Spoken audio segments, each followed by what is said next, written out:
populaciju kave, ali vrlo često čujemo da ljudi nose, da bi trebalo da nose i kapu kačket, jer se smatra da mogu da padaju i sa drveća. Da li je to istina? Kave, ali vrlo često čujemo da ljudi nose, da bi trebalo da nose i kapu kačket, jer se smatra da mogu da padaju i sa drveća. Da li je to istina ili je zabluda? Krpelji ne mogu da padaju sa drveća, nemaju tu sposobnost. Kapa se savjetuje za slučaj da se boravi ili... I kada uočimo krpelja na sebi, kako da reagujemo? Da li da probamo sami da ga uklonimo ili da se odmah obratimo lekaru? Apsolutno je moguće uklanjati krpelja samostalno, bitno je samo da se ispoštuju metode izlečenja. Možete naći na sajtu Pastirovog zavoda. A generalno, ako se osoba ne smatra kompetentnom da to odradi, svakako ste... Brzo reagovati i zbog čega je izuzetno važno da se taj krpelj koji je već izvađen pošalje na analizu upravo Pastirov zavod? Pa brzina donekle ima svoje... Krpelj na analizu Što se tiče same analize, analiza u Pastirovom zavodu je specifična po tome što mi kada vidimo koji je krpelj u pitanju bio, i kod njih trebamo pratiti, da kažem, širi spektar mogućih promjena. Da bismo znali koliko opsežno da pratimo pacijenta i šta da je očekujemo, neophodno je da se odredi prvo ta analiza. Analiza, da li možemo već na osnovu izgleda mesta uboda zaključiti da li je krpelj zaražen? Ne. Skoro sve bolesti koje prenose krpelji imaju, pričamo o infektivnim bolesti dok se krpelj hrani, ali generalno to su jako retke situacije i najčešće potrebno prođe 2 do 3 dana da bi se sama promjena pojavila. Nekada i mjesec dana treba čekati. Nekada i mjesec dana. I koje su to promjene koje se pojave na telu? Dešava se da čovjek ni ne zna da ga je ujeo krpelj, međutim, posle recimo mjesec dana desi se promjena na telu. Najčešće manifestacije postoje defekti kože koji su jako karakteristični. Pritom promjene može svrbjeti intenzivno. Važno se to isprati do kraja. Vidite, bitno je prvo dati terapiju kada se zna šta se leči tačno. Tako da u skladu sa tim... Bolesti koje može da prenese krpelj vrlo nekada mogu biti opasne. Pa teoretski da, najčešće narušavaju kvalitet života. Hvala. Hvala vam puno na izvenom vremenu. Hvala vama. Dnevnu štampu ovog jutra prelistavamo sa Dejanom Lisicom iz Centra za društvenu stabilnost. Dobro jutro. Dobro jutro vama i vašim gledalcima. Dobro jutro i od mene i dobrodošli. Evo, za početak saznaje Dnevnik, planira se veliki skup Pokreta za narod i državu, sve narodne sabore od 11. do 13. aprila ispred Narodne skupštine. Kako to komentarišete i kako će pokret uticati na našu političku scenu? Pa kako je predsjednik Srbije Aleksandar Vučić gdje da se napravi jedna nadstranačka organizacija koja će moći da izađe u susret trenutnim dešavanjima i političkoj... Evo, predsjednik Srbije o američkim sankcijama nisu koje danas stupaju na snagu. Ako se rok ne produži, poručio, sačekat ćemo odgovor Rusije. Kakav bi taj odgovor mogao da bude? Pa u suštini pred nama je par scena. Dođe do novog odlaganja sankcija. Ukoliko do toga dođe, one mogu da se produžavaju još 2 puta. Znači, dosta veću količinu naftnih derivata koji bi se mogli prosleđivati Srbiji. Ali svakako da Srbija... Prema izveštaju Kreditnog biroa Udruženja banaka Srbije, građani više para su uzeli za keš kredite nego za stambene. Kažu, nemaju dovoljno novca za svakodnevne potrebe, vanredne situacije, pokretanje posla ili njegovo održavanje. A to je da smo mi činjenica bili druga rastuća ekonomija u Evropi i da, kako je najavljeno ove godine, bi mogli da budemo prva.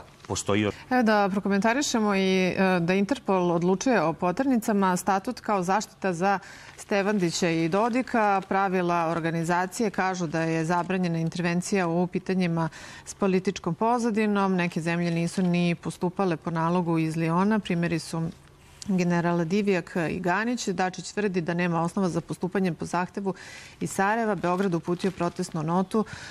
O tome danas na naslovnoj strani pišu Večernje novosti. Pa jeste.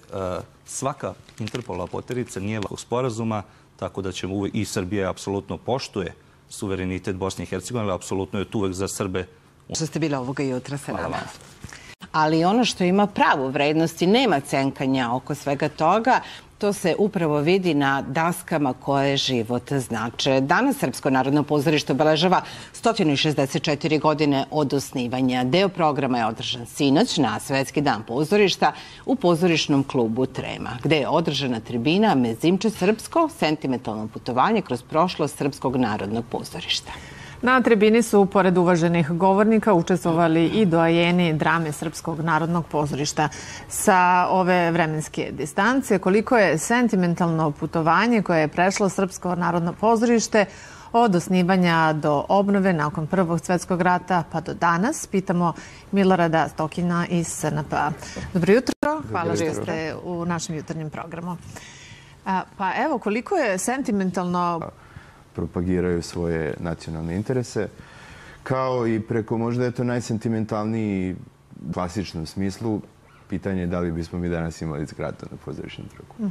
Danas će biti održana centralna manifestacija kada će biti dodeljene zlatne medalje. Evo, rekli smo koliko je godina iza Srpskog narodnog pozorišta, a koliko ta institucija može biti... Da budemo ponosni najviše zbog toga što smo dobili dosta nagrada. Također ono što je obeležilo 163. godinu Srpskog narodnog pozorišta. To je autorski projekat Andreja Boke i pre neki dan, odnosno prekjuče, preksivnoj modernoj publici kroz savremenu igru. Tako da smo imali predstavu Priče mi o ljubavi, baletu. I kakvi su dalje planovi Srpskog narodnog pozorišta? Šta gledaoce očekuje u nekom narednom periodu? U aprilu imamo još jednu dramsku premijeru. Spremamo Figaro u ženidbu 24. aprila i nismo dugo imali Mozarta u Srpskom narodnom pozorištu, tako da, eto. Ono što je tradicionalno građana, pa može li pre svega Srpsko narodno pozorište, a i uopšte pozorište? Znate kako, od doba antike pozorište bilo pozitiviteljstvo je donelo da pozorište treba i da poduči i da zabavi, što je i Dositej Obradović isticao. Međutim, u današnje vrijeme u mraku sa drugim ljudima da gleda jednu predstavu. Tako da Valtera Benjamina pozorište je ovdje i sada. Dakle, vi Ključimo upravo sa ovim naš razgovor i da konstatujemo za kraj za sve što ste bili naš gost. A u Ateru Sela Svilojevo pronađeno je 5 uginulih orlova belorepana, od kojih je jedan bio prstenovan oznakom Budimpešta i jedan uginuli šakal. Pokrajinska inspekcija za zaštitu životne sredine izašla je na teren. Šta je uzrok uginuća i kolika je šteta? Razgovaramo sa Milanom Ružićem iz Društva za zaštitu i proučavanje ptica Srbije. Dobro jutro, dobro došli. Pa, inspekcija je izašla na teren po prijavi građana. Šta je konstatovano na terenu zapravo? Ono što trenutno znamo, konzumiranje te druge divlje životinje, posebno se na trovanje, naravno. Leševi su preuzeti, kao što smo vidjeli iz dopisa. Čime je otrovani? Pa trovani su karbofuranom, odnosno furadanom.